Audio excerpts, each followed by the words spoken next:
if I'm the Bruins, it's probably the first thing I'm doing when the team gets back from their bye week is I'm going to sit down with Jake DeBrusk and say, what do you want to do?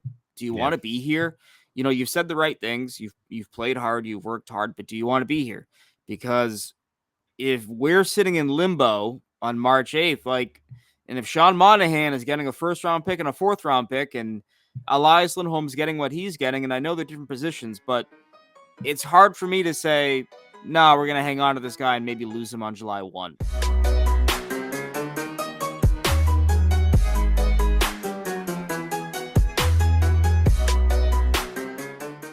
And welcome into Poke the Bear, episode 200, presented by CLNS Media and sponsored by our good friends over at FanDuel and Factor Meals. My name is Conor Ryan, and who better to celebrate our 200th episode than the esteemed Ty Anderson of 98.5 The Sports Hub. Ty, what's going on?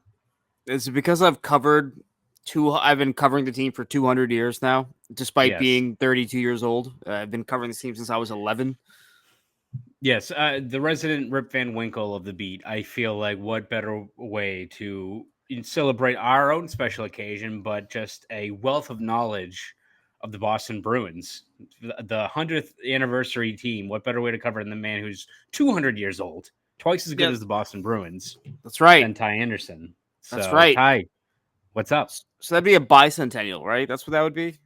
I believe so. That is. Shit. I'm bicentennial, man. It's a lackluster Robin Williams movie, I know, but one of the few.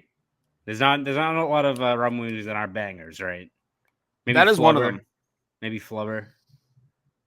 Yeah. 1 hour photo, kind of creepy. Looking back, I didn't like it. People like it because it's like a little bit of a different like Robin Williams thing, but it's like I don't want to see Robin Williams. I give credit to the actor for going outside of his comfort zone. That's like Paul Rubens recasting him as like John McClane. Like I don't want to see that. Yeah. I don't want to see. No, not at all. Not at all.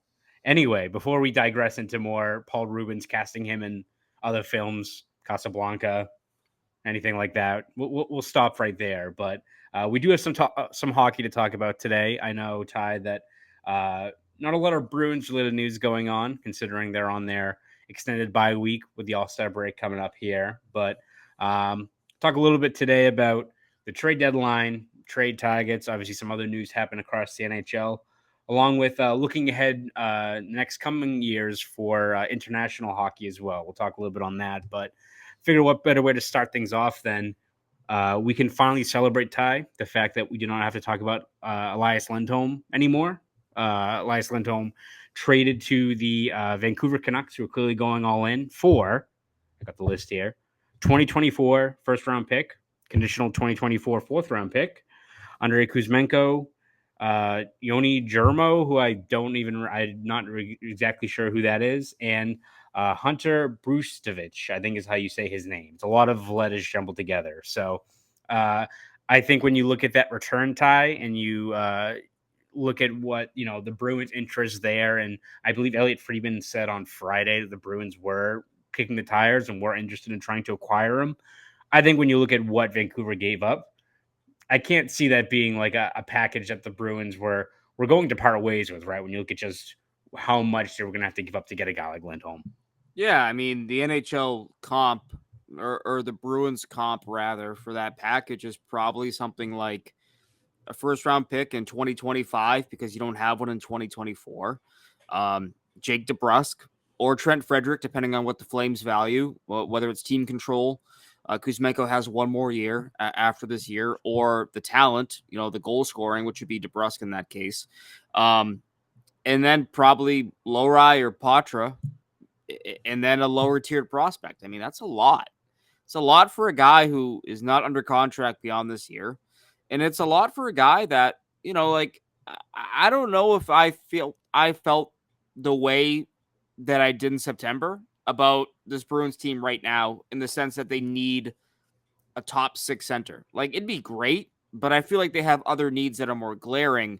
And so ultimately, that package was not a package that made sense for the Bruins, in my opinion, just based on their needs and based on the price paid. Like, I think this Bruins team is good, but are they get into a deadline bidding war for Elias Lindholm a month, 5 weeks before the deadline, good. Like that, like that's a different level of good in my opinion, as weird as that may sound. Right. I mean, what was even? I know the Athletic caught some flack for like a projected like asking price, and what was the Bruins? It was like Frederick, It was DeBrusque, Frederick. and I think it was DeBrusque and a Frederick, first. Patra, and a first. Okay, Which so like, like is right. At the end of the day, like they were right. I'm not going to apologize to them because I don't like them, but they were right.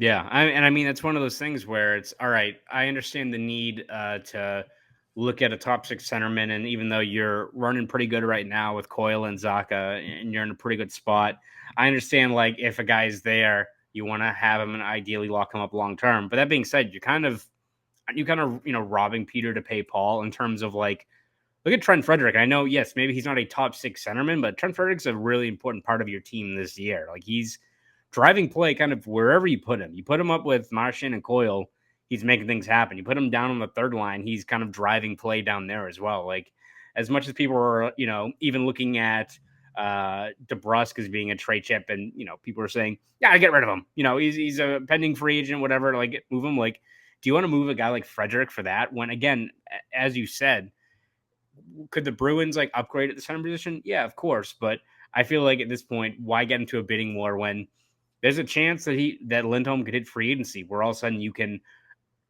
acquire a useful piece here without having to give up a Frederick or a Patra, one of the few kind of assets you have that if you're the Bruins now and you've had to put in all these win now moves and you've depleted your prospect pipeline, and you've moved all these first round picks, maybe this is the year you hold on to those guys and see what you have available once you get to free agency.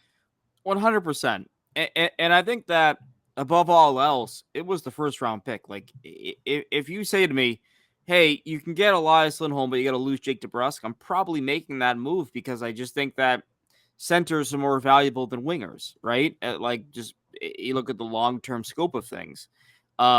It's the first round pick for me. You got to stop doing that at a certain point. Like to your point, like you look at what they've moved since 2018. They've picked in the first round twice, and it's been Johnny Beecher and Fabian Lysell. And one of those guys projects as a bottom six center, and the other one, we don't know yet. We haven't seen him yet. So there's a lot of pressure on those picks. And if you want to go a step further there, Trent Frederick was a 2016 first round pick. He's finally paying off.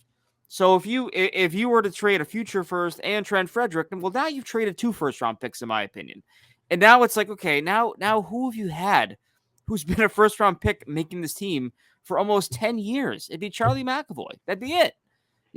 And so that's a steep price to pay, over the long haul. And yeah, I'm with you that I've been firm on this, that I am team no more trading first round or second round picks for at least a year. Like you gotta stop at a certain point. You need to replenish your cupboard a little bit. And so that was the biggest deal breaker of all, in my opinion, was that it's another first round pick. And I don't think this team is as good as, their record indicates, to the point where I'm okay with parting with yet another first round pick. That is a pure no for me this year. Unless you're getting a guy who's under 30 and has term, and by term I mean 3 or 4 years left on his contract, I'm not interested in doing it. I'm simply not.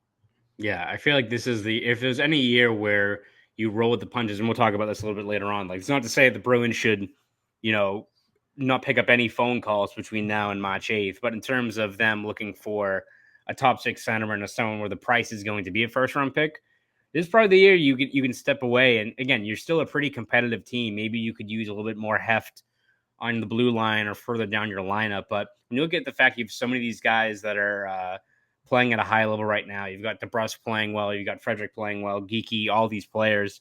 If there's every year where you can kind of let that cruise through, and I know people fear the bridge year narrative, and again, I don't really view this as a traditional bridge year in the fact that this team's still very competitive. But if there's a year for you to take that break, why not let these things play out, see what team you have here? You've got younger players that have marinated, got players put into featured roles that are rolling with it. I think this is the perfect year where you don't have to necessarily continue to deplete your cupboard of draft picks when things are going pretty well right now. Yeah, and the other part of that too is that this is a trade market where Sean Monahan just got a first round pick. True. It's not a good trade market for for buyers like the Bruins. And I think the Bruins, I think they're soft buyers. I don't think that they're the Bruins of last year, or even 2022 for that matter, where they have a glaring need both in the present and the long term, and they say we're going to take a swing here. Like I just think they're a different team, and to your point, like yeah, like this is when this is the Bruins. It's weird to say this because of where they are in the standings, but this to a certain degree could be their 2008, where yeah, they're not going to go on a deep run necessarily, like unless something goes their way. But like, let's say some injuries happen. I would much rather see how Mason Lohrei, Georgi Merkulov, or Fabian Lysell, if you have to go that deep into your bag, I'd much rather see how those guys handle the playoffs than insert random third line veteran that you're bringing in that you're not going to keep. Right. And so there are just levels to buying, and I think that the Bruins are at a different level than say Vancouver. Vancouver, like Elias Pettersson is gonna be making probably what 11 million next year. Yeah. This is kind of like this is like when the Bruins had Pastrnak that final year making 6.6 million. You're like, you gotta go for it because it's gonna get a lot tougher after this season. So that's where Vancouver's at, in their building. The Bruins, I don't think they're there. They were there, but they're not there right now. You got to let it Right. rebuild a little bit. So I want to see how some of these players play in the playoffs. I really do. If push comes to shove, I would much rather see that than rob more of your already kind of limited and tapped future, if that makes sense. Yeah, absolutely. And when you look at this deadline, obviously we've talked a lot about potential targets, guys the Bruins could look at, and just how far they're going to go in terms of being, fishing for the top players out there, maybe making some marginal upgrades. But I think that Steve Conroy of the Boston Herald had a story that came out yesterday mentioning that for the Bruins can really assess like whether they're going to be all in on buying, they probably have to figure out what they want to do with some of their own assets, and namely a guy like Jake DeBrusk, right? Because make the argument this team could be a soft seller if they either think DeBrusk is going to go to market or they want to move pieces there. Like I don't see them moving DeBrusk for the sake of moving him just to get draft capital, not when you look at how important he is to this team. But could you see a situation where this team does kind of part ways with a player or two at the deadline if the price is right? I mean, if I'm the Bruins, it's probably the first thing I'm doing when the team gets back from their bye week is I'm going to sit down with Jake DeBrusk and say, what do you want to do? Do you Yeah. want to be here? You've said the right things. You've played hard. You've worked hard, but do you want to be here? Because if we're sitting in limbo on March 8th, and if Sean Monahan is getting a first round pick and a fourth round pick, and Elias Lindholm's getting what he's getting, and I know they're different positions, but it's hard for me to say, no, we're going to hang on to this guy and maybe lose him on July 1. Like, there are certain guys I'm willing to take that chance, David Pastrnak being one of them. Hmm. Jake DeBrusk, not quite. And that's not a knock on him. It's just that if anything, it's a compliment to him. Like, you are too valuable to walk away for nothing, but you're not quite the franchise level that it's like you got to do it. Like, so I think it's a little bit different with DeBrusk, and you got to find out if he's serious about being here. Because if he's not, I'm listening. I'm listening because in this market, he could get you a first round pick and more, and that may be too good to pass up, despite the 8 years of development you spent with Jake DeBrusk. Like that's a hard situation to put yourself in. So you need clarity there. I think because he's a guy that you can't let walk away for nothing, and he's not quite the star level that you let put you through that. If that makes sense.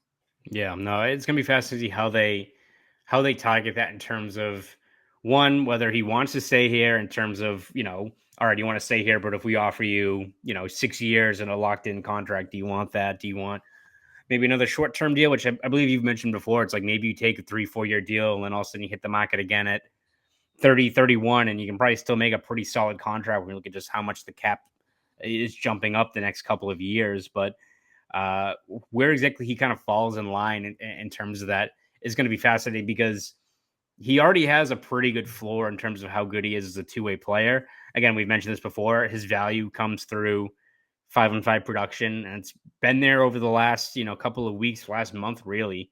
But if you're not able to either bridge the gap or at least get a better idea as to where exactly you stand with him, yeah, I agree. It's like you have to, I think, do your due diligence. I don't think you're if he says, he still wants to assess his options, I don't know if that means like it's a foregone conclusion by any means, because I think it's not much of a surprise that this team is averaging 4.3 goals per game since Christmas, and it coincides with a guy like DeBrusque getting hot. Like, he's a guy that's a really key part of your team. But when you look at asset management and this team, how desperate they are to recoup some assets, DeBrusque is a guy that makes a lot of sense there. But I think the best case scenario for all sides is they work out some sort of long-term deal, whether that's a 6-year deal, whether it's another bridge contract.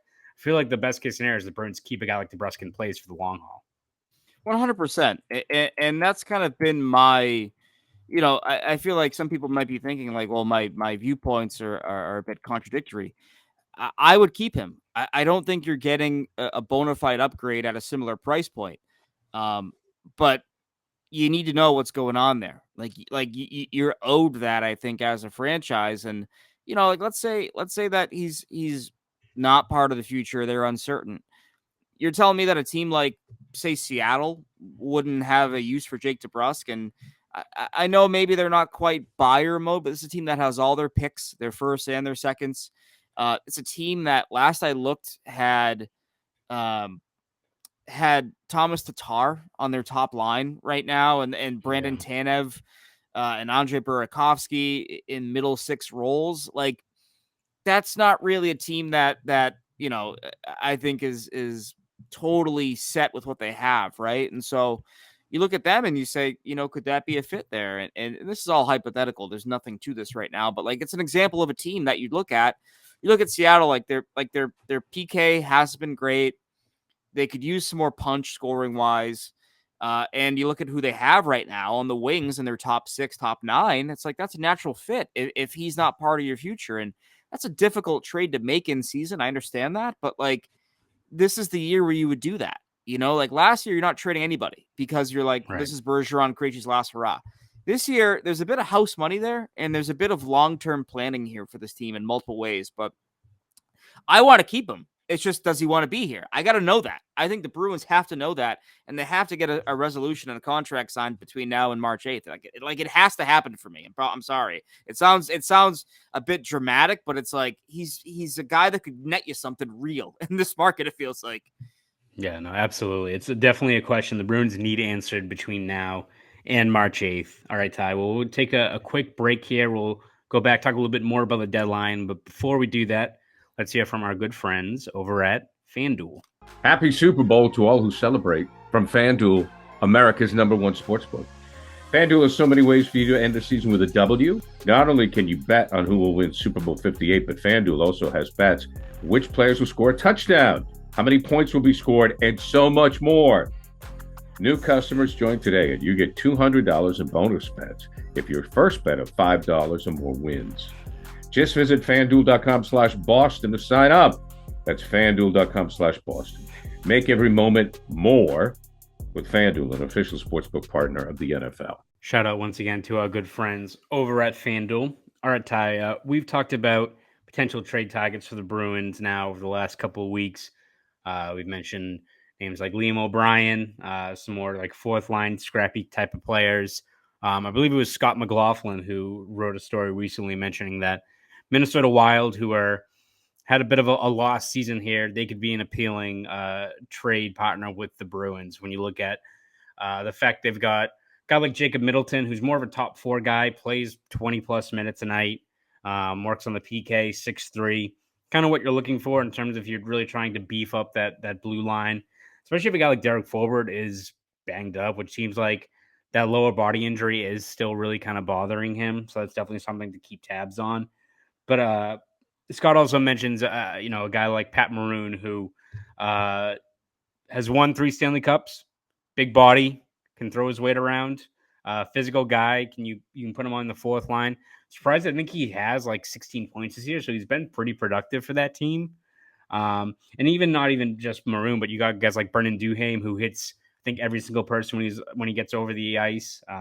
He's hit us Minnesota before. does have. Yeah, like I think Minnesota's a team that could have some appealing guys out there. Do any of those guys resonate for you in terms of a potential fit? Because I'm looking more, I think, at that guys like Maroon or Duhaime in terms of how they fit maybe on that fourth line, where I think you need a little bit more not just like the physicality, but more identity, I think, on that fourth line guy that kind of bring the rest of that group together. Yeah, I mean, this could this be your, your Temu or Sheen version of Orlov and Hathaway a year ago. If you were to bring in Middleton and one of those guys, like of that grouping, Middleton intrigues you the most. You watch him play. I admittedly wasn't super familiar with him in San Jose because I just didn't really watch a lot of San Jose hockey. Can't blame you. But watching him with the Wild, it's like, wow, this guy is big, but he skates really well. His underlying metrics have always kind of been really positive as well. A guy that, you go back to what was it, 2020, 2021? Yeah, 2020, when the Bruins were linked to Mackenzie Weegar, and a lot of people were like, who? And then you talk to Bruins people, and they're like, hey, sicko mode. They're like, hey, shut up. Shut the fuck up. Yeah. Shut up, idiot. They don't know what we know. And then sure enough, we see Mackenzie Weegar explode, a year and a half later. Middleton has kind of had some of those qualities in terms of, how good he's looked versus maybe the name recognition. That's a guy I'd really like. I would really like Middleton, especially because he has term.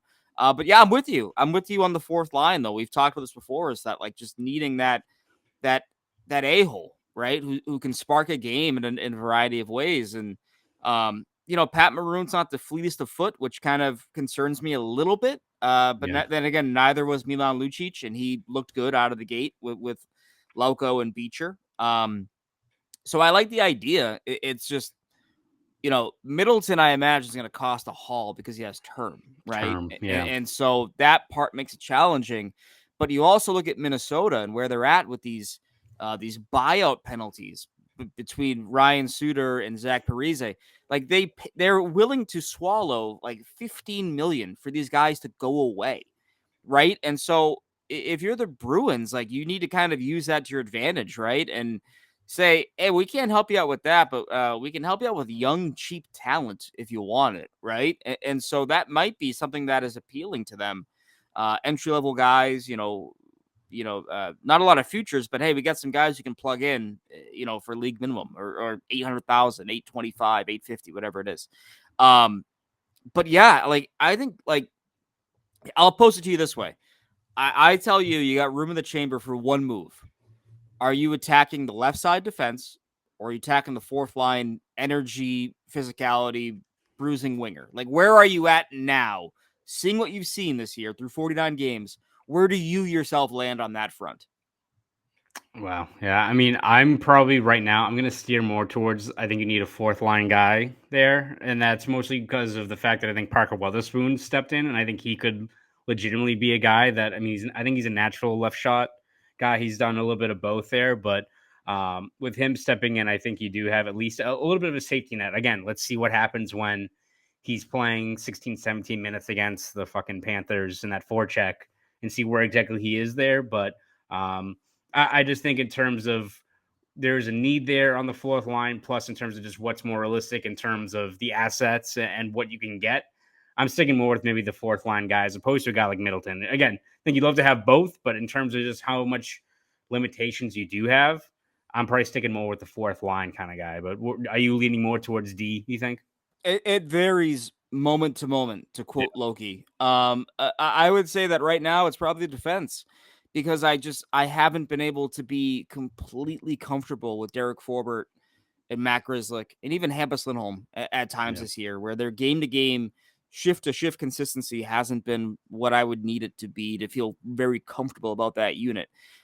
As it relates to Parker Wotherspoon, yeah, like you got to stress test the hell out of him. You got to get John Taffer in this building and stress test the man and find out if he can sink or swim. Because if you're telling me, oh no, it's fine, you have Wotherspoon, I'm like, okay, that's good. But I gotta know more about him. And that's like, he's been great. He's been absolutely fantastic. Like 2023 me would be shocked to find out that 2024 me is saying that the Bruins are a better team, at least to my eyes, when Parker Wotherspoon plays. I'd be shocked to hear that, but it is the case. However, I do want to see some more minutes against some high-end teams. You mentioned Florida. That's a great call. Can he get in against New York? Did they even play New York again? I feel like that series season might be over already, but might whatever. be already over. But again, like just teams like that, like you got to see how he plays against those kind of teams. Teams you're going to go through. Carolina, for example. Like, you got to see that, I think, between now and game one for me to go, yeah, you're good. Don't worry about it. You have Wotherspoon. You're right. So, Yeah. really intriguing. But like, these are two legit needs. I think no matter where you pick, I don't think there's a wrong answer. I think both you have a legit need. And what is your identity on that fourth line? Right now, it's speed. I don't think they want it to be speed. I think they want some brawn and some physicality, Some heft. and some nastiness. I think that's just, if we go back to how it's been last year with Nick Foligno there and how it was out of the gate by design with Milan Lucic there, like, they want a bruiser there. So I think that's going to be a need. And so I like both those guys. It's just, I like Duhaime probably a bit more than Maroon. Just, I think it's more in the legs there. Yeah. But either guy is a good fit for this team. Yeah, it'll be interesting to see how the Bruins kind of approach that. As you said, there's plenty of options, and you also hit the nail on the head with a guy like Wotherspoon. I think we all agree that he's exceeded expectations, been really good, but is he like a Steven Kampfer where he can put him on the bench and you put him in a game when needed and you're like, damn, he did a really good job, 16, 17 minutes? Or is he, hey, it's 16, 17 minutes every single night. You can hold your own against probably some taxing minutes. You're right there, and they got to figure that out. And hopefully against some good teams. I know they play like Ottawa a shit ton down the stretch here, a couple of these other teams that are further down the standings, but see how he does against it, especially a really fast team, because you're going to see a whole lot of that when you go into the playoffs. But anyway, as we kind of push a little bit ahead here to, sorry, I'm this is me off the top of my head here. Like, you still got Vegas, you got Dallas, you got the Hurricanes. Like, he's got to be in Vancouver twice. Right. He's got to be in the lineup for those games. Like, you got to find out if he can hang. Like, you mentioned Steven Kampfer. Well, the other alternative is that he's Kevin Miller, and he finds his pro game late in his career after all that AHL seasoning, and he's a guy you can get away with, kind of moving here and there and wherever. And so it's going to be really intriguing to see where they use, but there should be some tests in there that they can find for him. But I hope they give it to him versus rolling with a guy that they may scratch in game one. Like, that's a whole thing that, like, and I don't feel like opening the Grizzly can of worms right now, but if we go through this whole season and then the playoffs begin and Matt Grizzly is a scratch in game two, I'm going to go, why did we do this? What is the point? What is the point? And so you got to use that. You got to use that uncertainty to find out what you have with a guy like Wotherspoon, for sure. Yeah, absolutely. All right, Ty. Well, before we move on to international games, the Olympics, all that good stuff, some actually exciting news from the NHL for once here. Let's take another quick break and hear from our good friends over at Factor Meals. Get started on your New Year's resolutions with Factor, so you're ready for the new year. Factor's ready-to-eat meal delivery takes the stress out of meal planning and sets you up for success in the new year. Skip the grocery stores, prep work, and cooking fatigue. Instead, get chef-crafted, dietitian-approved meals delivered right to your door. With over 35 meals to choose from each week, including options like keto, calorie smart, vegan and veggie, and more, plus over 55 weekly add-ons, you'll have a ton of nutritious and flavorful options to kickstart your resolutions. No more wasting time in the kitchen. Not only does Factor offer fast, simple solutions when I'm too busy to cook, they also help me stay on top of my goals. With offerings like Protein Plus and Keto, I can stay on track. This is definitely going to come in handy for my New Year's goals. So head to factormeals.com/poke50 and use code POKE50 to get 50% off. That's code POKE50. Factor Meals, your go-to ready-to-eat meal delivery service. And now, let's get back to the show. Once again, shout out to our good friends over at Factor Meals. All right, Ty, some exciting news from the NHL. They announced on Friday that NHL players are going back to the Olympics. Thank Christ. 2026, 2030, 2026 in Italy, 2030 in Nice, however the fuck you say it. I'm not a Duolingo guy. Nice, France. So heading international once again. Best on best, as it always should be, I think.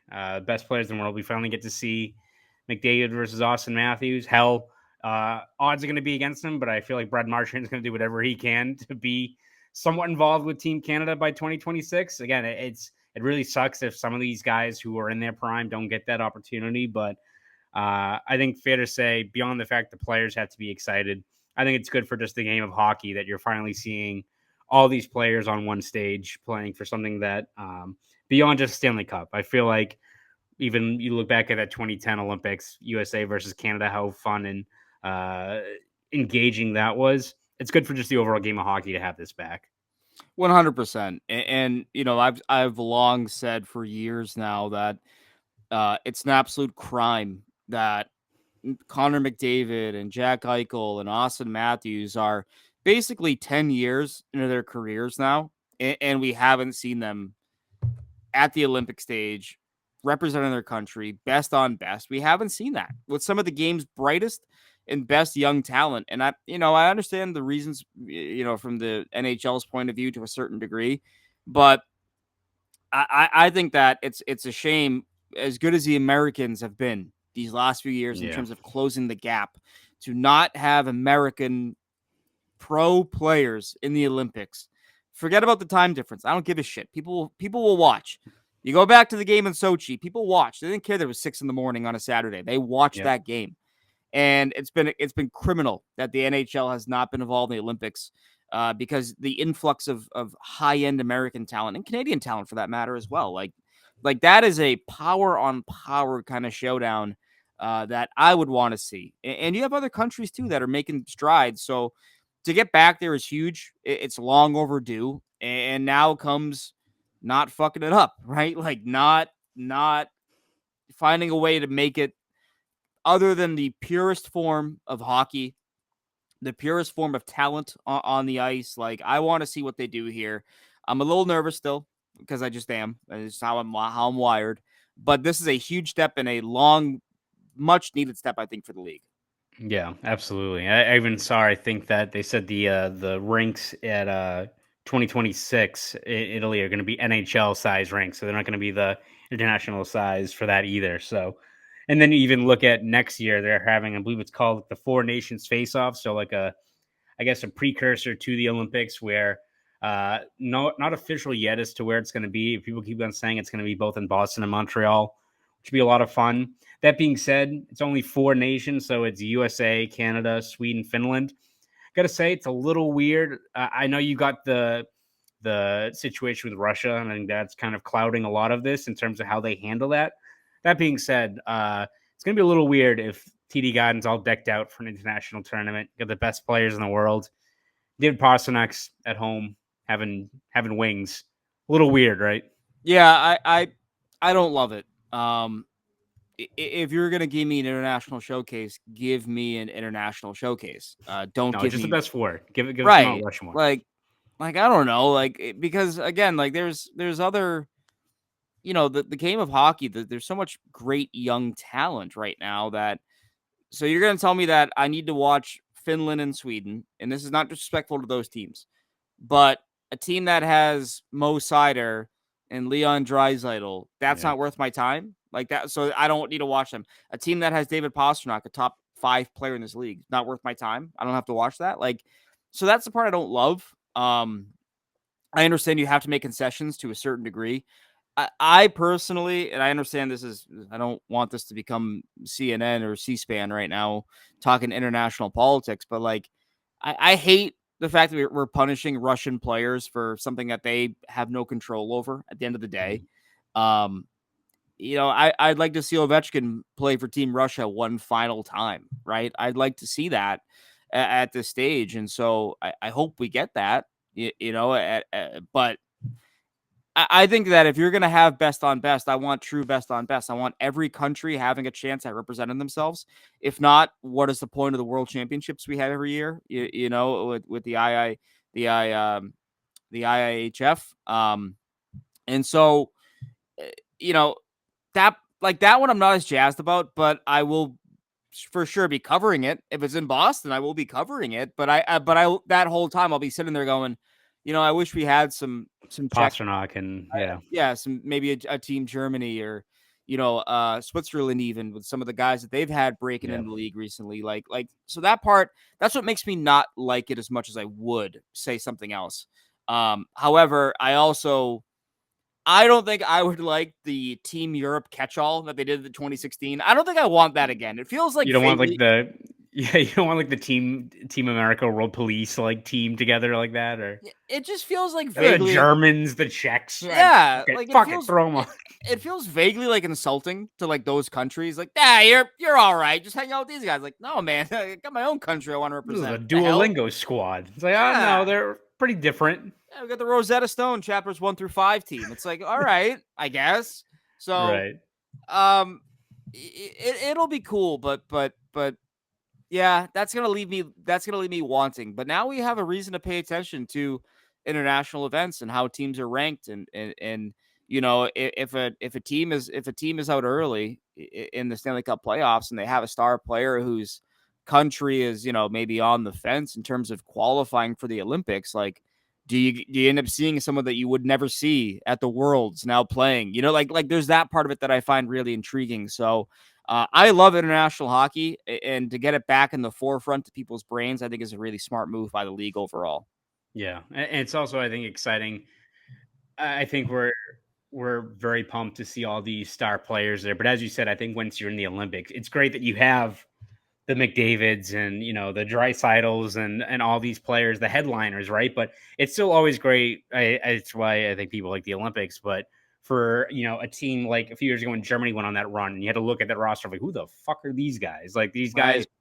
maybe have a great career over in the, you know, the German league or the Czech team, where there's probably guys who are 30 played their whole year there, or maybe it's a younger player who steps up. Like the fact that you have that star power that's going to have, I think, a lot of eyes on it. But as the case with the Olympics, regardless of the sport, with players who step up, you know, you get to hear their stories, all that stuff. It's just good for hockey. Just so I think to have the players there that can elevate maybe the viewership, get the excitement there. But when it comes down to it, feels like every year, as is the case with the Stanley Cup playoffs, there'll be some team that goes on a run, some underdog team.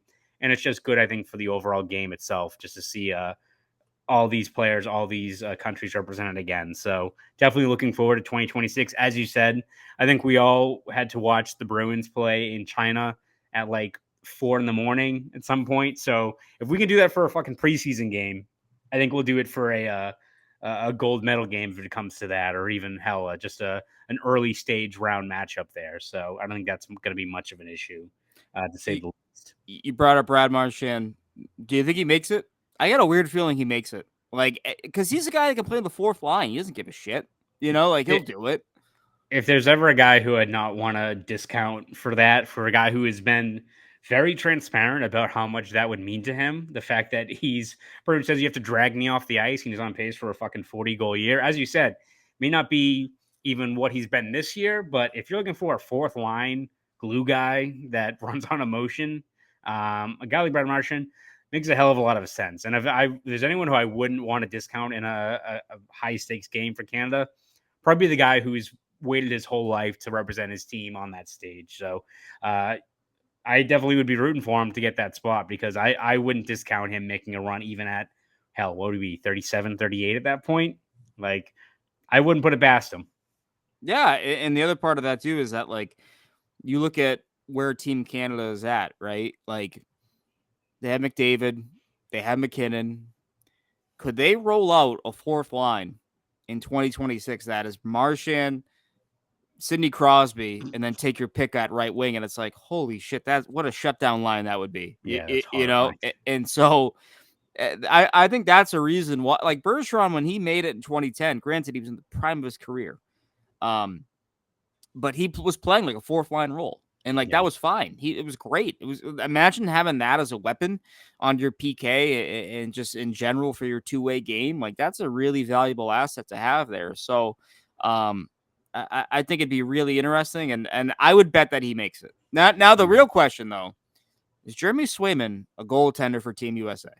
Like that is a legit question, because if there's one thing the USA has an abundance of, it is all world goaltenders. Like, does he crack that list? That's a real thing to watch, I think, between now and 2026.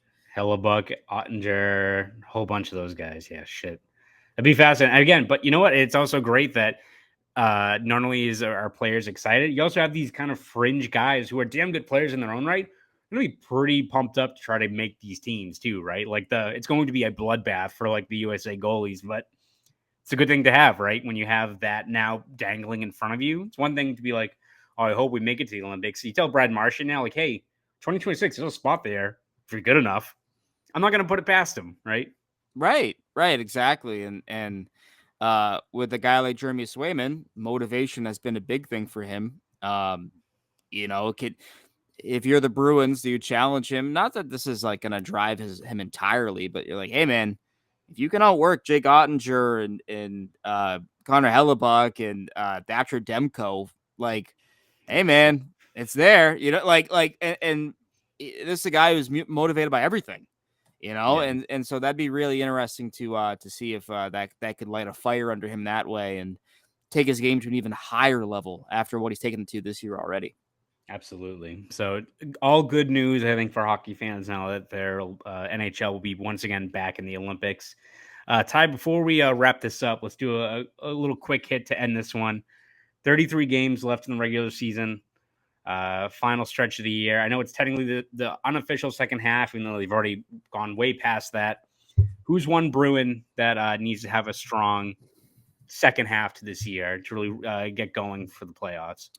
Yeah, this may sound strange because his numbers are probably better than you'd think. I go Charlie McAvoy, and I say this because we've seen what he can do. We've seen how he's a tone-setting, heartbeat type of player when his game is going. He's basically the Bruins version of He's the Brad Marchand on the back end for the Bruins. Like he is that kind of guy that drags them into a game, drags them into a fight. And so it's interesting, right? Like if you had to guess right now, where do you think Charlie McAvoy ranks among NHL defensemen in points per game this year? Where do you think he would, if you had to guess, where do you think he ranks? Points per game? I'm going to say he's like 20th. There's some players with some nutty numbers.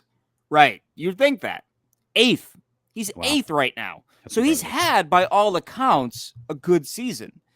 It feels like he has another level to hit, though. I just think he has another level to hit. And this second half, I feel like it's going to be the Charlie McAvoy show. I think he's going to get on the horse. I think he's going to get going and really make a push for his team and also maybe a Norris Trophy, which he never seems to be in the conversation for. But he's a guy that I think that he's a guy that kind of has to step up and will for this team. Yeah, and I'll go for mine. We've always talked about the usual suspects that are across the Lindholms. I'm going to go with Pavel Zacha as a guy who I think you need a stronger finish of the year. Still, I think on pace for 50 points flat, pretty good. The one thing with him that I think we've talked about before, he needs to shoot the puck more. I think he's 14th on the Bruins in terms of shots per 60 minutes. You look at where he is now with David Pastrnak. I think he's playing better as of late. Had a really good game against Philly. Granted, I think every fucking person on the Bruins bench had a good game against Philly. But playing a little bit better as of late, which is encouraging to see. But when you've got Coyle and how well he's playing, if you're able to get Zacha back to even, where he was last year, right? I think people had really high expectations thinking this could be the year that you get 65 points out of Zacha. If you just get him back to where he was last year, where especially the end of the year when he was really assertive with the puck, was driving play by himself, I think that's going to be huge for this team down the stretch here because I think you desperately need him to, especially just get more pucks on net. When you've got a guy like David Pastrnak who has made an emphasis this year to, I think, be more of a playmaker. If you're with a guy like him, if you got with a guy like JVR, who's really, really good passer in high danger ice, having another triggerman like Zacha in that spot, I think can make a huge difference for a team. It's already kind of rolling on offense. So, oh, absolutely. Nail on the head. I mean, if I was going to pick McAvoy, I was going to pick Zacha. So I think those are two guys that you look at where they are on the depth chart. Like they naturally have to step up and have to take their game to another level, even if they're playing well. It's just this team is a better team when those guys are going. That's stating the obvious, I know, but I think the second half is going to be about those star players feeling good about themselves entering the playoffs, right? Like that is something that I think, as we found out a year ago, watching the Florida Panthers, like if your best players are feeling it off the jump in the playoffs, it can take you real far. And Zacha and McAvoy are two examples of the, whether you like it or not, the Bruins' best players. Like they are in the conversation. They're at the very worst. Zacha is the 6th most important player on this team. right? Yep. Like, and so that's kind of where they are. And he's got to be their, their Sam Bennett type or their Right. Sam Reinhart type. Like, he's got to be that kind of guy for this team to get where they want to go this year. Yep, without a doubt. So plenty to look forward to here in this 33-game second half of the season. Ty, before we let you go, where can we find your work? Oh, you can find me on the internet, just anywhere, Anywhere. just internet. Go on, No, just go on Ask Jeeves and exactly. just pop up. Yeah, no, you can find me at 985sportshub.com. Sometimes on the radio there as well. Also my podcast that I do with Matt Zolliff called the Sports Hub Underground. We do that once a week. We took this week off because there's no games to talk about, and we did like a mid-season review last week. It kind of feels silly to do that 2 weeks in a row.